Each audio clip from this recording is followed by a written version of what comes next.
So we're going to continue our learning around co-leadership for the rest of this afternoon, and you're going to get to work more in your co-leadership pairs. And we're going to do that in a different fashion rather than in such an active way. We're going to try it how we can learn in a verbal way around some of the principles of co-leadership. So this activity is called yes and. So you may notice that in many of your conversations or interactions, someone may be listening to you until they figure out what's wrong with what you're saying. And then they kind of stop listening, and they're just waiting to say at that point, yes, but, blah, blah, blah, blah, blah, blah, blah, blah. So you may notice that someone is listening to you, and then they kind of tune out because they already know what they're going to say in response to you. So this is an exercise to try a different way of communicating, in which you can hold the listening to be completely open, and instead of responding with yes, but, respond with yes, and. So it's a way of listening to your partner or listening to someone else to really receive their idea and build on it, rather than coming up against it and kind of tuning out and then saying where you're coming from. You'd be surprised at how far it goes. So this will give you an opportunity and a practice to listen more closely, to acknowledge the ideas and perspectives of others. And more specifically, it allows you to work with your co-leadership partner and an opportunity to listen and acknowledge what they are saying before you make your contribution, and to work with them on that. So we get to do something really exciting, and that is, imagine you are in charge of a SealNet project, but one that is unlimited by any natural laws and money. So you get to be as fantastical and wild as you want to be, but still a SealNet project. And you two will get to design that together. So it could be your project that you're doing now, but without any kind of constraints of time and money and all that, that you'll brainstorm about. And you'll get to take turns offering one idea at a time, and when you'll be listening to your partner's idea, and then say, yes, and I would like to add this. Are there other there's a more specific instruction whom would like to add? So you would say, you listen to an idea, and you say, yes, what I love about that. So you say what I love about your partners, and you find the values of what your partner is offering. Okay? Then after you say what you like about the idea, then you say and then you add in your own idea on top of that. Okay? We can demo.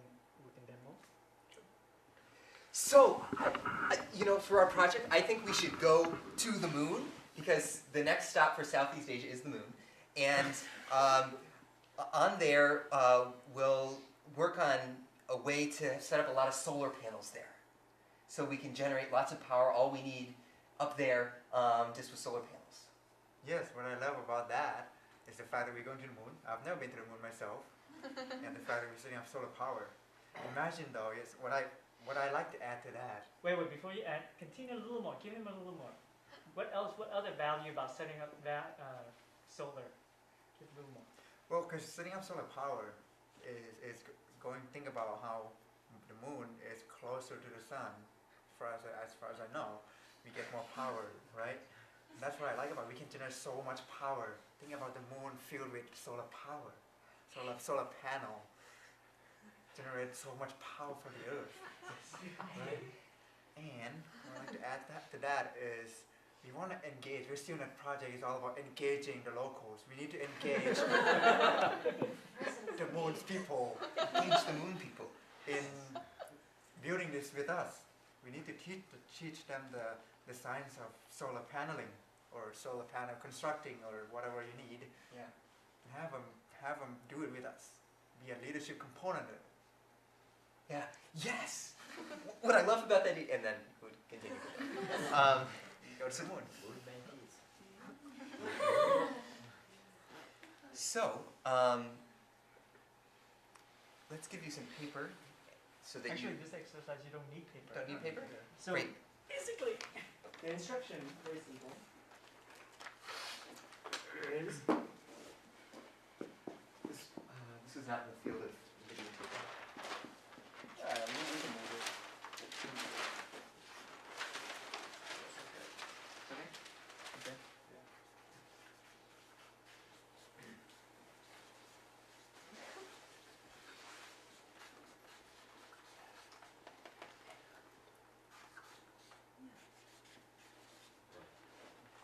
Okay, so what I love about that, what I love about your idea, what I love about what you're saying, what, and then fill in the blank of what the values you find about what your partner is saying.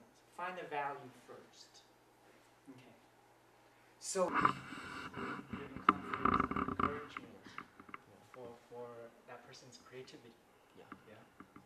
Very nice. So when the previous person saying, you try to listen. You're not just taking like finding the flaws, the impossibility or like the bad thing.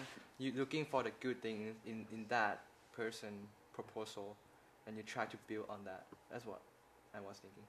Great. And if you like praise their idea first and say the good about it, it'll help you to realize the good in it and like what deserves being kept in their idea. And then when you say the and part and you suggest maybe a change to it, or you suggest an addition to it, or some way in which it should change, your partner feels like still acknowledged and they still feel like their idea is happening, but it allows like the best of both minds to actually be the final reality. Mm-hmm. Yes. Yeah, I totally agree with Max and Dana because our firm assumption that you have to acknowledge the other person before presenting your idea, it actually forces you to fully listen, and you're not just waiting for them to be done to say what you're saying, but you're engaged in what they say and participate in their thoughts. Great.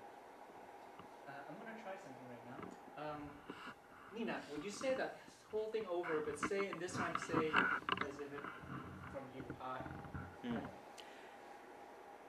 When I took the time to hear what the person was saying before saying what I was going to say, I participated in what I was hearing and took ownership of what I was experiencing, rather than just waiting for my turn to give my thoughts. when you One- speak like that, Nina, I feel alive and awake in my body because I am wanting connection to you and how you're feeling, and not to something abstract.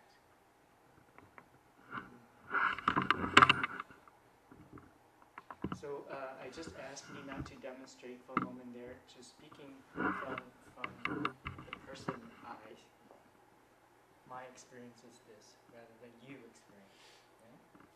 So throughout this session, for the rest of this retreat, we will try to practice that. Okay.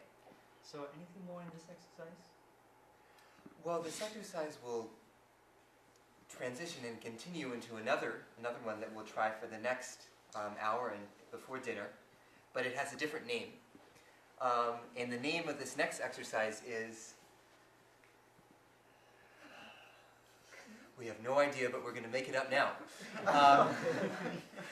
So Actually, I got a little distracted there for a moment because I have one last thought on this yes and exercise.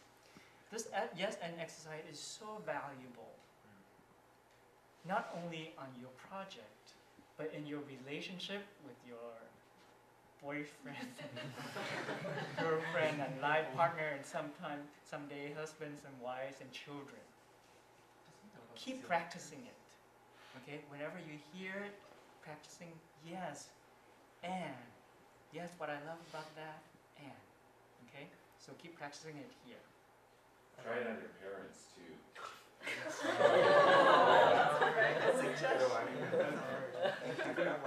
All right, so next, the exercise is yes, what I loved about what you just shared is it really brought together some of the other applications of this exercise, both how it works theoretically and also what are kinds of the practical applications of it. So now we'll explore using it in a different context that's perhaps more related to your project planning, and also connecting back to what we've been exploring today. That is the Delta theory of leadership, and also connecting to the mode of learning that we've been doing today, which has been experiential learning, which is on many of your projects the mode of teaching and learning that you will be doing with your mentees and with your team members. So to do this, we're going to again break up into your project leader pairs, and you'll each be assigned one of the four Delta principles. And your task is to come up with an experiential learning activity that teaches that principle. That we should come away, after the whole group experiences your activity, we should come away with an understanding, wow, now I get what particle and wave means. So, I'm going to, anything you want to add to that first? No, I think that's good. So, yeah. Can I ask a question? Why would it be useful for them to have this skill? Because you or people on your team are going to be designing a leadership curriculum that you'll be delivering to your mentees, as well as you as project leaders are responsible for the leadership growth of your team members. So being able to design experiences that can teach either about a principle that's connected to leadership or something particular to the curriculum you want to deliver is an important skill. This is also an opportunity because you guys have been participating in all the activities so far. This is the first one that you guys are going to get to actually facilitate it with the rest of the group as a co-leader. Okay. So we'll actually only have 25 minutes until 5 for you to come up with your activity. And then each activity only can be 5 minutes long. 5 minutes long. Your presentation is 5 minutes long. And it's involved some kind of activities for us to learn about the principle that you're delivering. So it